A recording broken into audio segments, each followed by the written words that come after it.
Estava um persa rico e poderoso passeando certa vez pelo parque de sua casa, em companhia de seu criado. Este se põe a lamentar que acabou de ver a morte ameaçando-o levá-lo. O criado implora ao seu amo que lhe dê o cavalo mais rápido para se pôr imediatamente a caminho e fugir rumo a Terã, onde ele queria chegar naquela mesma noite. O amo lhe dá o cavalo e o criado parte a galope. Caminhando de volta para casa, o próprio amo se depara com a morte e passa a interrogá-la. Por que assustaste meu criado desta forma? Por que o ameaçaste? Respondeu-lhe a morte. Ora, não o ameacei, nem quis assustá-lo. Apenas me admirei, surpresa com o fato de vê-lo aqui, pois devo encontrá-lo em Terã, ainda hoje à noite. Este conto popular persa revela um importante aspecto da vida humana. O sentido de alguns acontecimentos, simplesmente, muitas vezes, não pode ser explicado daquela forma que gostamos de chamar carinhosamente de racionalmente. O relato que iremos contar neste vídeo de hoje é um relato que demonstra a dor, a fome diária e a persistência de tentar enfrentar os desafios de um ambiente onde a vida era simplesmente infernal. Mas tudo isso que eu estou dizendo, quando colocado em palavras, não representa sequer a superfície daquilo que Viktor Frankl enfrentou nos campos de concentração. A sua visão aguçada, tudo aquilo que conseguiu perceber, é simplesmente um dos maiores relatos que possuímos sobre a vida nos campos de concentração. Em Busca de Sentido é uma verdadeira lição do Holocausto. Mas, sobre a obra, o próprio autor já nos diz logo de cara. Este livro não pretende ser um relato de fatos e acontecimentos, mas de experiências pessoais, sofridas muitas e muitas vezes por milhões de prisioneiros. Sem mais delongas, sejam bem-vindos a mais uma História do Mundo. Em 1946, foi publicada a edição alemã da obra intitulada Do Campo de Extermínio ao Existencialismo. Mais tarde, esse mesmo livro ficaria mundialmente conhecido pelo título Em Busca de Sentido. Essa obra é um dos mais preciosos relatos sobre a vida nos campos de concentração que temos acesso até os dias atuais. Sim, é verdade que existem muitos outros, cada história com suas particularidades e confissões sobre as terríveis experiências que viram e sofreram dentro daquele verdadeiro inferno na Terra. Algumas histórias irão cruzar o nosso caminho neste breve documentário, mas preste atenção, este não é um vídeo sobre a história do Holocausto. Se trata, como o próprio Frankl nos alerta em sua obra, de uma história sobre as experiências das milhares de pessoas que pereceram em situações agonizantes e como elas reagiram de formas completamente diferentes à situação imposta sobre eles. A obra, mais do que um relato escrito sobre experiências humanas, é um verdadeiro canal para sentirmos uma insignificante parcela da dor e do horror que o ser humano pode enfrentar e de como, no meio de todo o caos, ainda é capaz de encontrar sentido. Agora voltemos um pouquinho no tempo. O ano era 1933 e em 30 de janeiro deste ano, um homem que iria mudar a história do mundo para sempre assumiu o poder na Alemanha. Era o novo chanceler Adolf Hitler. A partir dali, e não digo isso de forma exagerada, as coisas começariam a mudar drasticamente no país. Mas isso só foi possível, além de seu poder, por conta dos planos. E esses planos existiam fazia muito tempo. Em sua autobiografia, de 1925, podemos ver o posicionamento e a opinião do ditador sobre os judeus. Se, no começo e durante a guerra, tivéssemos submetido à prova de gases asfixiantes uns 12 ou 15 mil desses judeus, desses corruptores de povos, prova a que, nos campos de batalha, se submeteram centenas de milhares de nossos melhores operários alemães de todas as categorias, não se teria visto o sacrifício de milhões de nossos compatriotas das linhas de frente. A eliminação de 12 mil patifes, no momento oportuno, teria talvez influído sobre a vida de 1 milhão de homens honestos que, muito úteis, poderiam ser a nação de futuro. Essas palavras impactantes revelam as intenções do ditador. Intenções essas que passaram a ser aplicadas apenas um mês depois de sua ascensão ao poder. Em 5 de fevereiro, a perseguição à oposição teve início. Primeiro, todos os prédios e meios de imprensa dos partidos comunistas foram tomados. Nas semanas que se seguiram, a violência tomou conta das ruas através das ações coordenadas dos temidos camisas marrons. Em 27 de fevereiro, um importante acontecimento na história da Alemanha ocorreu: o incêndio do Reichstag. Martin Gilbert, um dos maiores historiadores sobre o século XX, diz sobre esse episódio que, mesmo antes de as chamas serem apagadas e antes que qualquer culpabilidade pudesse ser estabelecida, o acusado foi um holandês demente sem inclinações políticas. Hitler exigiu novas leis que legalizassem prisões arbitrárias sem direito à fiança ou a julgamento. Suas exigências, enquanto chanceler, obviamente foram atendidas. A partir daqui começaria uma série de ataques sistemáticos ao povo judeu na Alemanha. O mês de março de 1933 ficou marcado pelo grande número de ataques violentos nas ruas contra os judeus e também pelo início de algo aterrorizante, o campo de concentração. É claro que naquele contexto ainda não representava o que nós, em retrospecto, sabemos que significa. Mas os inimigos iniciais do Reich eram enviados para Dachau, próximo de Munique, onde eram supervisionados pela SS local em um ambiente completamente isolado. O Março Infernal foi consolidado pelo início do confisco e ataque às propriedades de judeus, assim como os primeiros boicotes. O primeiro grande boicote nacional aos judeus na Alemanha ocorreu no dia 1 de abril de 1933.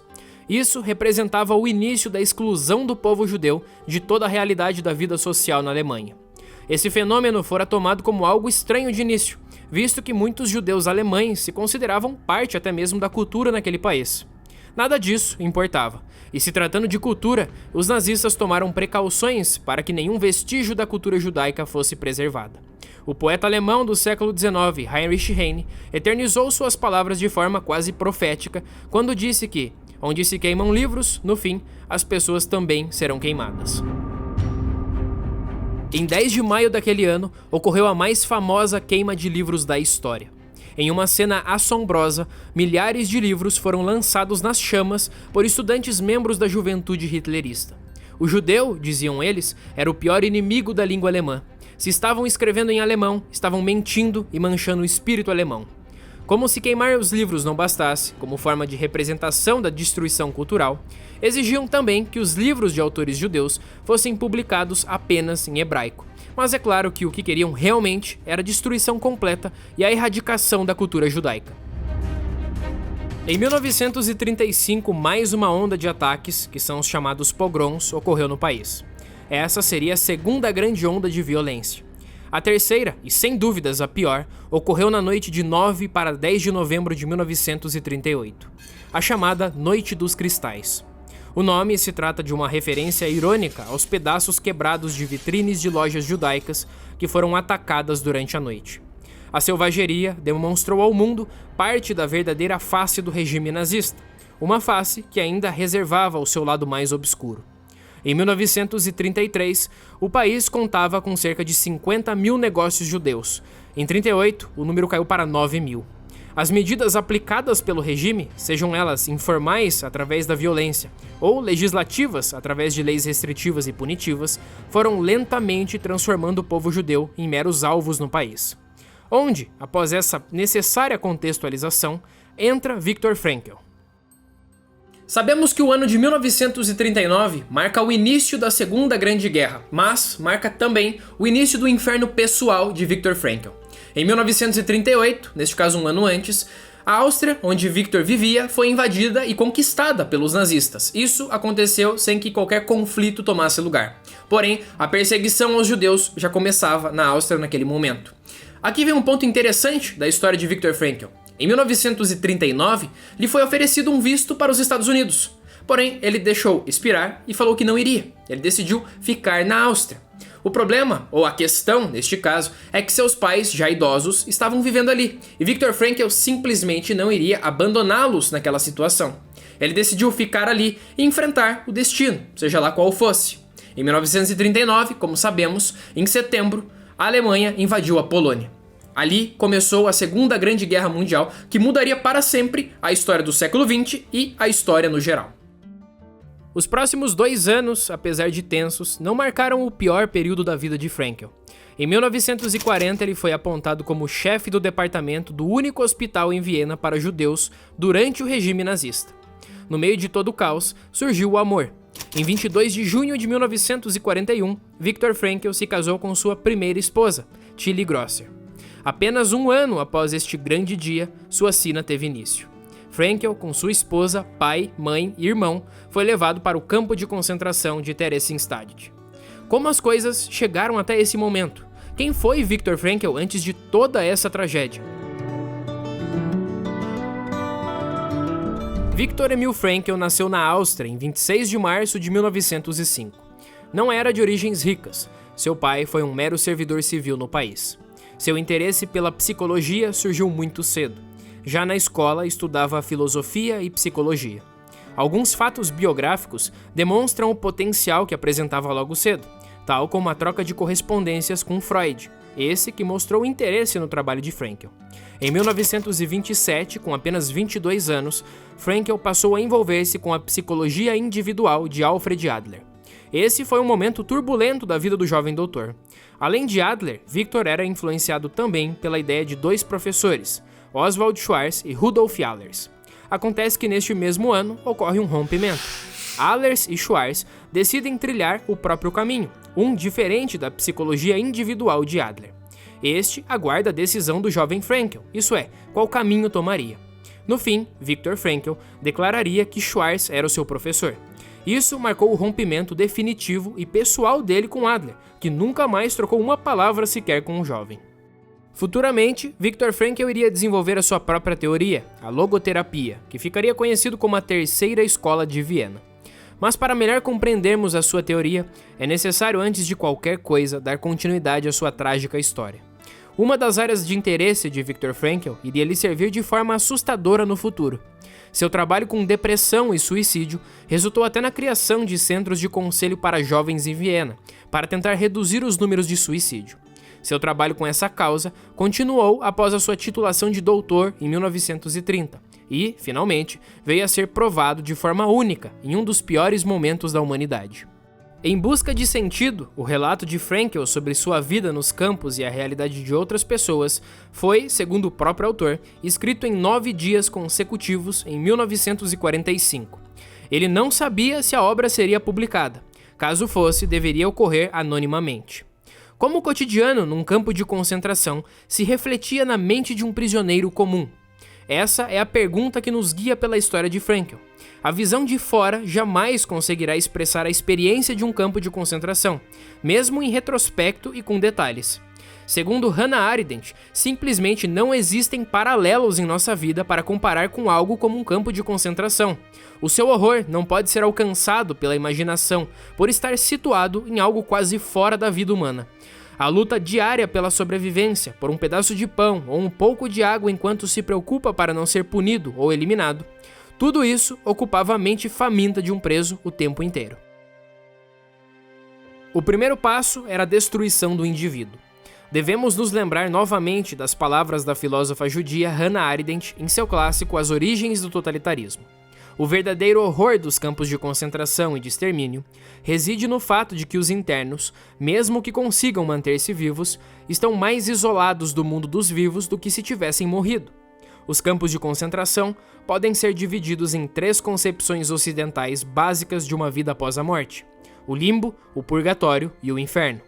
Os 3 tipos têm uma coisa em comum: as massas humanas que deles detêm são tratadas como se já não existissem. Como se o que se sucedesse com elas não pudesse interessar a ninguém, como se já estivessem mortas e algum espírito mau, tomado de alguma loucura, brincasse de suspendê-las por certo tempo entre a vida e a morte, antes de admiti-las na paz eterna. Quando falamos que a obra de Viktor Frankl é uma obra de relatos pessoais, é justamente por sua capacidade de perceber diferentes manifestações da vida humana, mesmo em um cenário como o de campo de concentração. Em 1942, um ano após a captura dele e de sua família, o pai de Frankl veio a falecer de fome. Em 1944, o doutor e sua esposa Tilly seriam enviados para Auschwitz. Este é um ponto basilar da história de Viktor Frankl.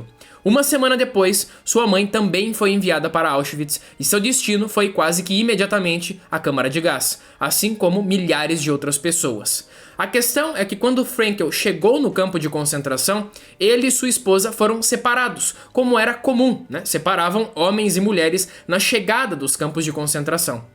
Simplesmente ficar sem qualquer informação de sua esposa por tanto tempo, essa falta de contato com uma realidade, de contato com alguém que ele amava, forneceu a Viktor Frankl algo peculiar. A tensão ou a expectativa de saber o que aconteceu com sua esposa forneceu para ele um sentido que iria ajudá-lo a enfrentar diariamente as provações do campo de concentração. Existem 3 fases de reações mentais do prisioneiro à vida no campo. O período logo após a sua chegada, o período em que ele está bem adaptado à rotina do campo e o período posterior à sua soltura e libertação. Em seu livro, Frankl analisou cautelosamente estes 3 estágios. Todas as pessoas se tornam um número. A substituição do indivíduo por uma mera sequência numérica fazia parte das táticas nazistas de diminuírem os seus prisioneiros ao absoluto nada. Ali, Viktor Frankl não existia, ele era apenas o prisioneiro número 119.104. Podemos cair no engano de pensar que a experiência dentro de um campo de concentração era igual para todos. Logo de cara, Frankl percebeu reações diferentes. Um exemplo era a atitude dos chamados capos. Esses eram os prisioneiros privilegiados que, segundo o doutor, desprezavam o restante dos prisioneiros ao ponto de tratá-los até pior do que alguns guardas nazistas. No primeiro estágio, o da admissão ao campo, vemos o desespero. Dentro do apertado trem, de repente, um berro surge na multidão. Tem uma placa, Auschwitz. Naquele contexto, o campo já era dono de uma terrível reputação. Por esse motivo, o choque, o medo e o terror instalou-se imediatamente no coração de cada um.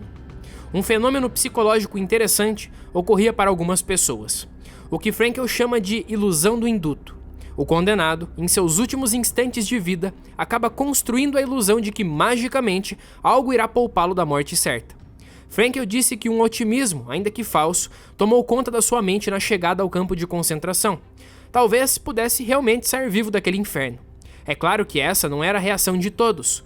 Muitos, ao descobrirem onde chegaram, tentavam fugir ou se jogavam contra cercas elétricas. A vida, em basicamente todo o aspecto possível ali dentro, era miserável. Muitas vezes, um pequeno pedaço de pão era o alimento para até 4 dias. Frankl jamais foi enviado para a câmara de gás, porém, sempre foi designado para alguma espécie de função ali dentro dos campos de concentração. Isso não significava vantagem ou mordomia alguma, na verdade significava apenas que iria continuar vivo. Uma coisa que era constante nos campos de concentração era a violência diária. E aqui Frankl registrou uma espécie de fenômeno psicológico muito interessante, a chamada mortificação das reações normais. Basicamente, o que isso significa é que a constante exposição à violência, à fome, à sujeira e à morte fez com que os prisioneiros e Viktor Frankl lentamente começassem a ignorar alguns acontecimentos, criaram uma espécie de defesa a toda aquela crueldade. Frankl admite que muitas vezes se surpreendia, pois não sentia nada quando observava algo terrível. Mas é claro que ele enxergava um ponto positivo nisso pelo fato de lhe possibilitar a questão de analisar friamente tudo aquilo que estava acontecendo e, é claro, poder registrar. Registros esses que acabaram sendo eternizados em sua obra. Essa apatia é justamente uma das maiores características do segundo estágio, o de adaptação ao campo. Para nós, meros observadores, essa apatia pode parecer algo terrível, mas Frankl logo percebeu que se tratava de uma forma de sobrevivência. Não se engane achando que o doutor e os outros prisioneiros simplesmente deixavam de ligar para qualquer vida humana. Ainda que esse fosse o caso de alguns prisioneiros, a virtude e a caridade ainda podiam ser encontradas, mesmo no mais nefasto cenário. Tomemos como exemplo a história de um outro grande homem que foi parar em Auschwitz. Era 1941. Um sargento da SS organizou a fila de homens para selecionar quem deveria morrer. Pais, filhos, jovens e idosos, todos choravam e tremiam de medo. O guarda aponta para um homem e o escolhe. Esse conhecido prisioneiro era um pai. Deveria ficar confinado nu em uma cela sem comida e sem água, com um destino certo. De repente, um prisioneiro sai da fila. Todos ficam espantados. "Quem é você?" pergunta o guarda. "Um sacerdote católico. Não tenho família." O guarda e todos entenderam. Quem falava era São Maximiliano Kolbe, ou simplesmente o prisioneiro 16.670. Aquele foi o sacrifício de um bravo polonês que, sem pestanejar, sacrificou a própria vida, mesmo que isso significasse definhar preso e com fome. Vemos então que existe virtude mesmo em uma situação terrível como a do Holocausto. A jornada de Frankl dentro do campo apresenta diversas histórias e realidades. Em suas observações, vemos que muitas pessoas tentavam criar uma espécie de rotina dentro do campo. Política e religião, diz Frankl, eram tópicos constantes para conversas. Essas conversas serviam apenas para tentar retirá-los momentaneamente da realidade. Algo que demonstra essa fuga da realidade é o valor que um simples sonho ou pesadelo poderia ter para um prisioneiro. Jamais me esquecerei de como fui despertado certa noite pelos gemidos de um companheiro que se debatia durante o sono, obviamente passando por um terrível pesadelo. Sempre tive uma especial compaixão pelos que sofriam com sonhos ou delírios, por isso quis acordar o pobre homem. De repente, recolhi a minha mão. Tive uma consciência profunda do fato de que nenhum sonho, por mais terrível que fosse, poderia ser tão ruim quanto a realidade do campo à nossa volta, da qual eu estava prestes a relembrá-lo. Um dos questionamentos que Frankl nos traz sobre a vida nos campos de concentração é se o homem é unicamente influenciado por seu entorno. Isso é, se todas as manifestações que vemos dentro dos campos de concentração são reflexos do ambiente externo. Vemos que histórias como a de São Maximiliano Kolbe e de outros prisioneiros vão contra essa teoria, porque existe ali uma manifestação de virtude interna. Então, os questionamentos podem surgir. Não existe possibilidade de crescimento espiritual ali dentro? Não existe uma liberdade de fazer escolhas, boas escolhas baseadas em boas virtudes? E a resposta é sim, existe. Frankl vai nos mostrar lentamente que a vida dentro do campo de concentração, apesar de todos os terrores diários, ainda possibilita o crescimento da vida espiritual. Muitas vezes Frankl e outros prisioneiros eram acordados de madrugada, quase sempre em temperaturas abaixo de zero para trabalhar. Aqueles eram momentos de provação. Caminhavam com os pés e mãos congeladas sob a mira de armas e de homens que não pensariam duas vezes em acabar com sua existência ali mesmo. Foi em um desses dias que o homem, ao lado de Frankl, disse sussurrando: "Se nossas esposas nos vissem agora, espero de verdade que elas estejam em melhores condições no seu campo e não saibam o que está acontecendo com a gente." Naquele momento, a mente de Viktor Frankl se agarrou a uma única imagem, a sua esposa. Conseguia ver o seu sorriso, seu cabelo e todo o conforto que a imagem dela poderia fornecer. Foi naquele momento que, segundo ele, percebeu que a salvação do homem se dá pelo amor e no amor. Isso vai além da mera presença física, e aqui entra o sentido. Podemos e devemos falar da logoterapia de Viktor Frankl para compreender toda a consequência de sua vida nos campos de concentração e como isso ajudou a formular a sua prática clínica. Como funciona então a sua abordagem? Frankl começa fazendo uma crítica às abordagens reducionistas. Ele critica tanto o biologismo, que reduz toda a explicação humana a aspectos biológicos, quanto o psicologismo, que desconsidera questões fisiológicas e reduz o ser humano somente a questões psíquicas. A sua colocação é de que: depois de me terem apostrofado numa entrevista que, enquanto professor de neurologia e psiquiatria, eu deveria estar informado sobre as condicionantes biológicas, psicológicas e sociológicas do homem, eu assinalei que não sou apenas um professor de 2 campos da ciência, mas também um sobrevivente de 4 campos de concentração e, como tal, testemunha da capacidade humana de enfrentar mesmo as piores circunstâncias. O erro, segundo ele, reside na centralização do método, o que teria levado nomes como Adler e Freud, 2 grandes teóricos da psicoterapia, a cometer essa falha. Após o rompimento com ambos, Frankl procurou integrar as distintas visões a partir de uma perspectiva ontológica, que ele denominava de ontologia dimensional. Nesta concepção, o homem é considerado como um todo, apesar de suas partes. Seu objetivo é captar a pessoa humana em sua totalidade através de uma perspectiva existencial, ao contrário das abordagens reducionistas que o fragmentam.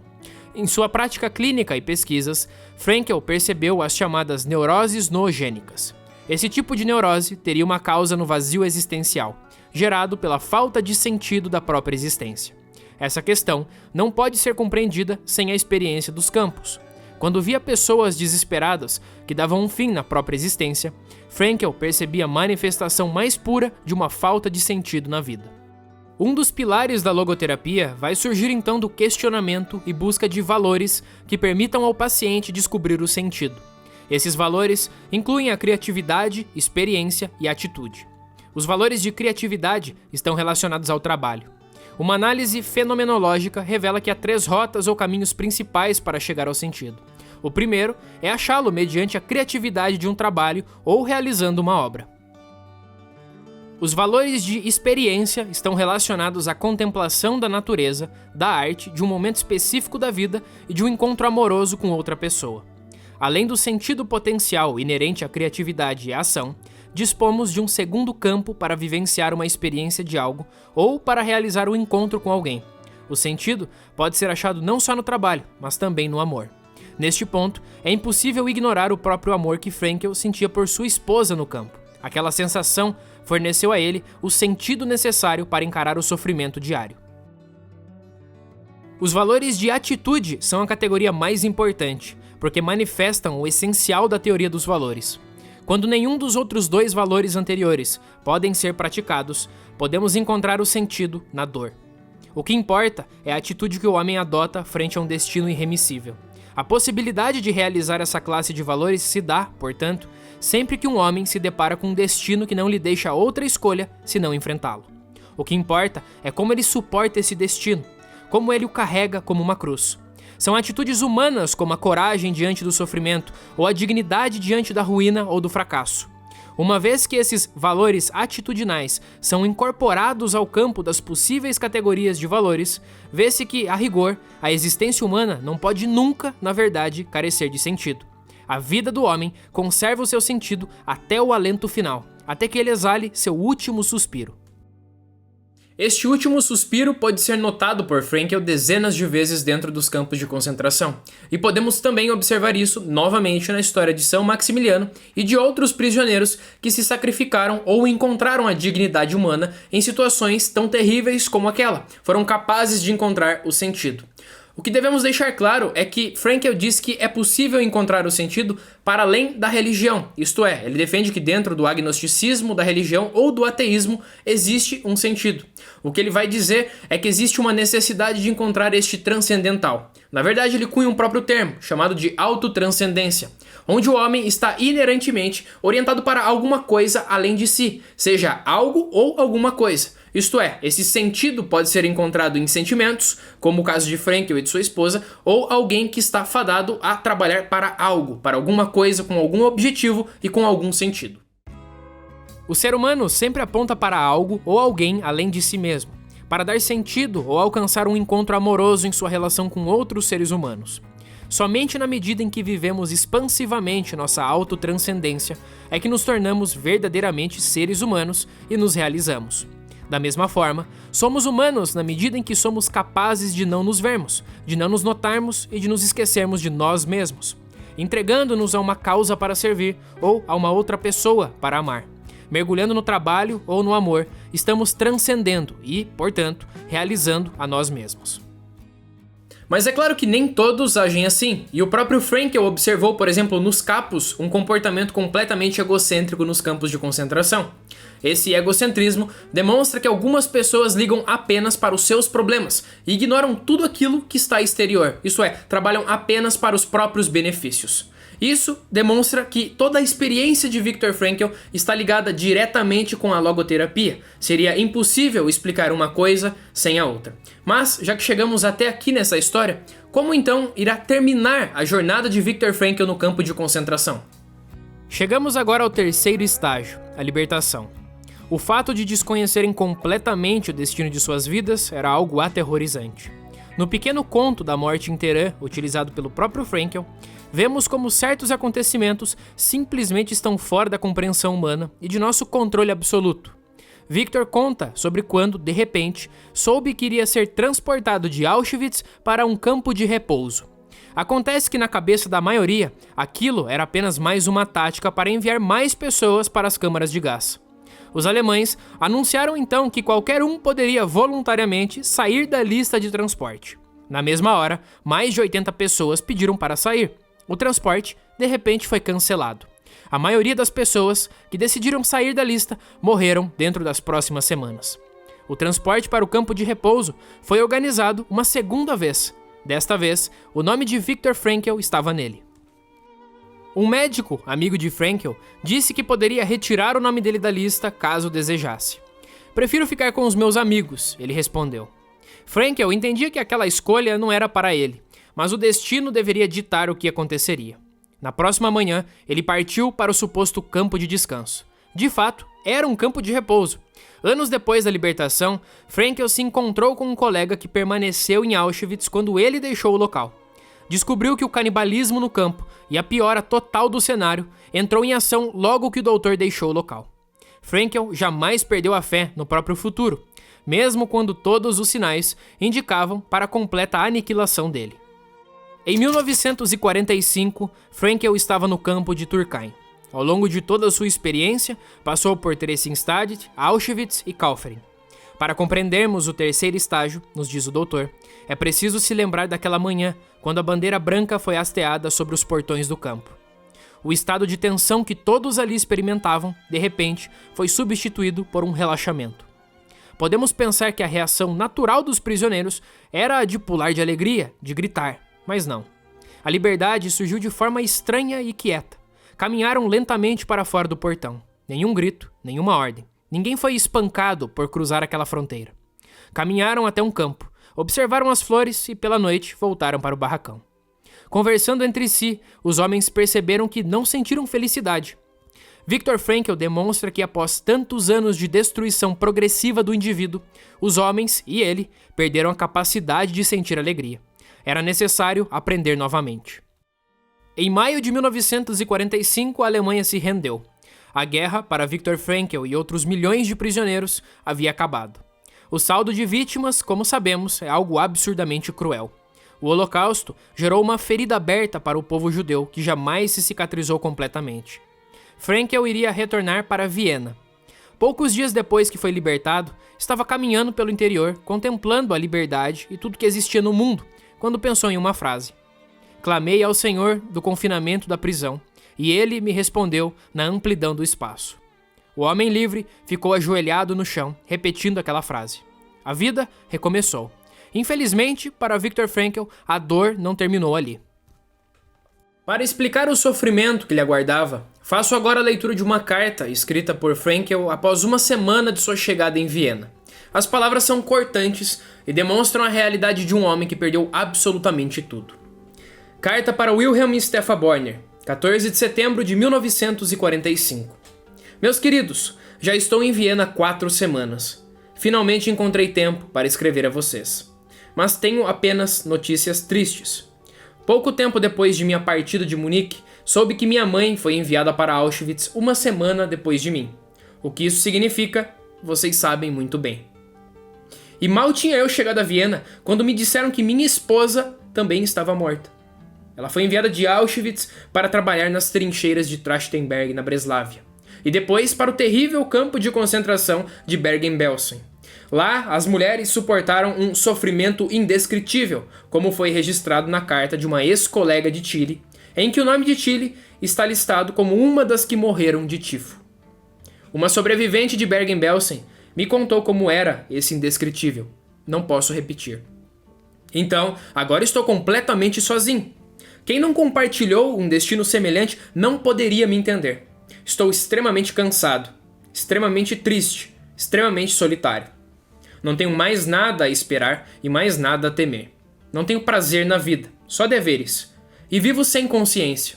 De qualquer modo, restabeleci-me agora e estou reeditando meu manuscrito, tanto para publicação quanto para minha própria reabilitação.